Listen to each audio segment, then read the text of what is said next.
മുഖ്യ അതിഥിയായി ഇവിടെ എത്തിയ ബഹുമാനപ്പെട്ട ശ്രീ നന്ദകുമാർ സാർ. അത് ബോക്സ് ഓഫീസിൽ വിജയിക്കും, നിർമ്മാതാവിന് മുടക്കിയ പണത്തിൽ നഷ്ടം വരില്ലെന്ന് അവർക്ക് ഉറപ്പുണ്ട്. അതുകൊണ്ട് ഏത് മലയാള സിനിമ എടുത്താലും നിശ്ചയമായിട്ടും അതിലൊരു ഭാഗത്ത് ലഹരി ഉണ്ടാകും എന്നുള്ളത് തന്നെയാണ്. കേവലം ഒരു കോമഡി നടൻ ആയിട്ടായിരുന്നില്ല ജഗതിയെ മലയാളികൾ കണ്ടിരുന്നത്. ഇപ്പൊ മോഹൻലാലിനെ പോലെ, മമ്മൂട്ടിയെ പോലെ മറ്റ് വിവിധ ഭാഷകളിലെ സിനിമാ വ്യവസായികൾക്ക് മുന്നിൽ അഭിനയ മികവ് കാണിക്കാനുള്ള നടന്മാർക്ക് പകരമായിട്ട് പറയാൻ സാധിക്കും. തമിഴ് സിനിമയിൽ നമുക്ക് എന്താ രജനീകാന്തിന്റെ പേര് പറയും, മലയാളത്തിൽ മോഹൻലാലിന്റെ മമ്മൂട്ടിയൊക്കെ പറയുന്നത് പോലെ ചിരഞ്ജീവിയുടെ പേര് പറയണം, മറ്റ് കന്നഡയിൽ. അങ്ങനെ പറഞ്ഞു പിടിച്ചു നിൽക്കാനായിട്ട് അവർക്ക് സാധിക്കും. പക്ഷേ മലയാള സിനിമയിലെ ജഗതിക്ക് പറയും, ജഗതി ശ്രീകുമാർ എന്ന് പറയും, അത് മറ്റേത് ഭാഷയാണ്.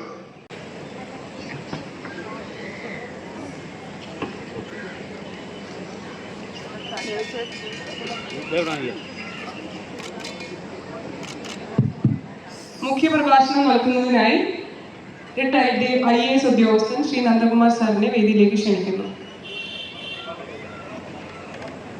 നടൻ ശ്രീ ജഗതി ശ്രീകുമാർ അവർ, ഈ മുഖ്യപ്രഭാഷണം നടത്തിയ ബഹുമാനപ്പെട്ട കടകംപള്ളി സുരേന്ദ്രൻ MLA, മുഖ്യ അതിഥിയായി ഇവിടെ എത്തിയ ബഹുമാനപ്പെട്ട ശ്രീ നന്ദകുമാർ സാർ, ബഹുമാനപ്പെട്ട ശ്രീ കൗൺസിലർ സാജു,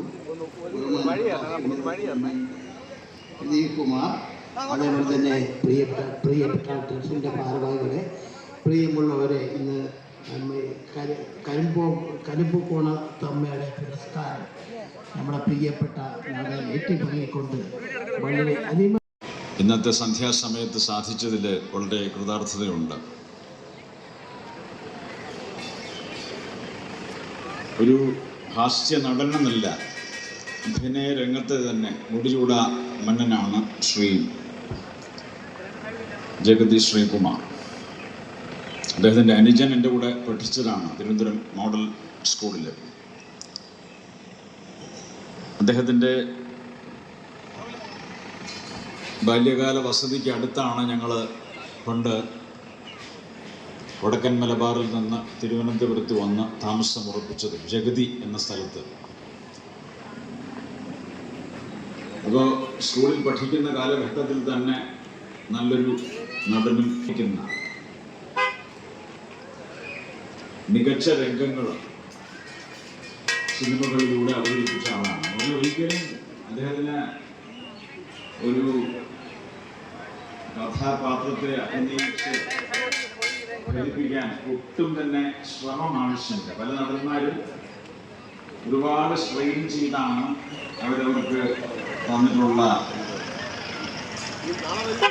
കഥാപാത്രങ്ങളെ അവതരിപ്പിക്കുന്നത്. അത് ഹാസ്യമാണെങ്കിലും ശരി, വളരെ ഗൗരവമുള്ള കഥാപാത്രങ്ങളാണെങ്കിലും ശരി, ഒരുപാട് പ്രയാസപ്പെടുവര്. നമുക്കറിയാം, പലരും ഒരുപാട് പ്രയാസപ്പെട്ടിട്ട് അഭിനയം കാഴ്ചവെക്കുമെങ്കിലും നമ്മൾ ഉദ്ദേശിക്കുന്ന തരത്തിൽ ആ അഭിനയം